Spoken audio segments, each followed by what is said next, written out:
Hey, everybody, and welcome to this Boxing Day deep dive. Boxing Day. That's right.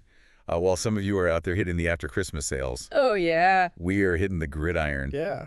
We're going to be diving into the world of college football bowl games. All right, let's do it. We got 3 games on tap today, the Game Above Sports Bowl, the Rate Bowl, and the 68 Ventures Bowl. It sounds like a good day of football. We're talking potential upsets, breakout stars, maybe even some last-second nail-biters.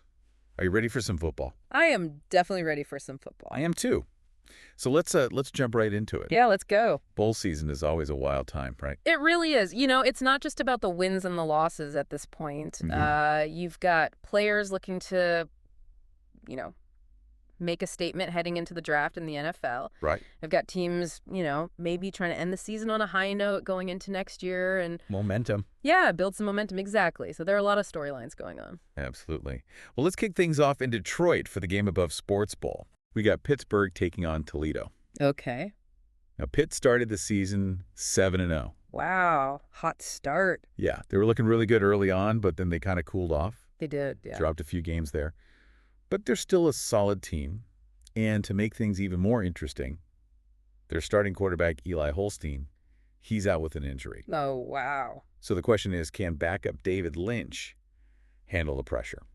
That's a big question. The backup quarterbacks, they can be a little bit of a wild card. They can be a wild card for sure. So, what's interesting is that while Pitt's been kind of, sputtering a little bit, Yeah. Toledo's been kind of quietly putting together a decent season. They have been. They're a little bit under the radar, but they've been playing some good football. Yeah, their defense is particularly impressive, actually. Yes, very opportunistic. Yeah, they lead the MSC in turnovers forced. Which is huge, especially in a game like this. Right? You get a couple turnovers, you can really swing the momentum. Absolutely. Yeah. And Lynch is known for holding on to the ball a little too long sometimes. Yeah, he can be a little hesitant to pull the trigger. So if Toledo can rattle him, force some mistakes, they could really turn this game on its head.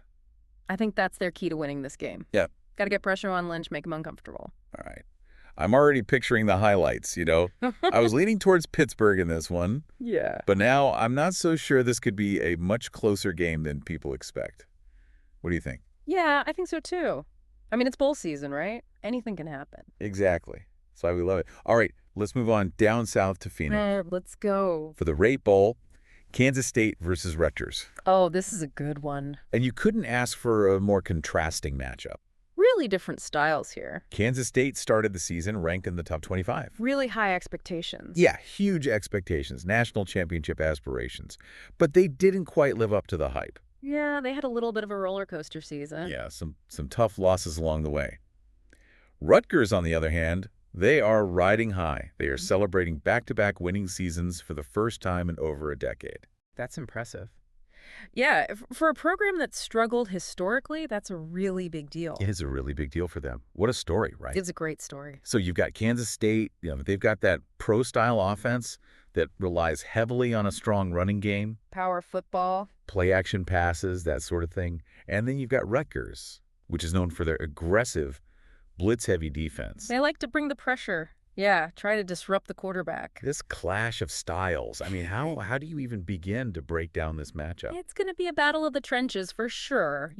Can Kansas State's offensive line hold up against that Rutgers pass rush? Right. If they can, then they have a chance. But if they can't, it's going to be a long day for them. And Kansas State's quarterback, Avery Johnson, I mean, he's a player with a ton of potential. He does. He's got all the tools. But he's had kind of an up-and-down season. Yeah, he's been a little inconsistent. Do you think this is his chance of redemption? It could be, a big game on a national stage like this could really boost his confidence. Can he lead his team to victory against this tough Rutgers defense? It's going to be tough. Rutgers' defense is really good at disguising their coverages. They're going to try to confuse Johnson and make him make mistakes. Yeah. So he's going to have to be really sharp with his reads. All right, let's move on to our final game of the day. Okay. 68 Ventures Bowl down in Mobile, Alabama. I love Mobile. Arkansas State taking on Bowling Green. Okay. This one has all the makings of a high-scoring shootout. Oh, yeah. This is going to be fun to watch. We're talking about two teams with offenses that can just light up the scoreboard. Yeah, when I see a matchup like this, it reminds me of that Texas Tech Baylor game from a few years ago. Just nonstop offensive fireworks. Yeah, man, I remember that game. That was insane. Do you see any specific players we should keep an eye on in this one? Definitely for Arkansas State, keep an eye on their quarterback, Jalen Rayner, and his favorite target wide receiver Corey Rucker. Okay. Those two have been connecting for huge plays all season long, and Bowling Green's secondary is going to have their hands full trying to contain them. Sounds like we should expect a lot of passing from Arkansas State. Yeah, I think so. They love to air it out. So what about Bowling Green? How do they counter that? Well, they have a weapon of their own in tight end Harold Fannin Jr. Oh, yeah, I've heard of him. He's a matchup nightmare.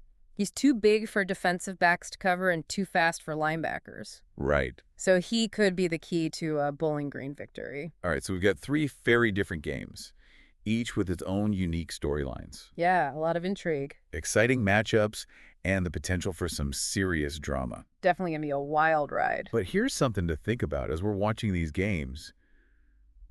You know, these bowl games, they might seem insignificant in the grand scheme of things. Yeah, But how might they actually impact the bigger picture of college football? that's a great question. You know, these games can have ripple effects that last well beyond the final whistle. Like what? Well, think about it. A strong bowl performance can really boost a player's draft stock.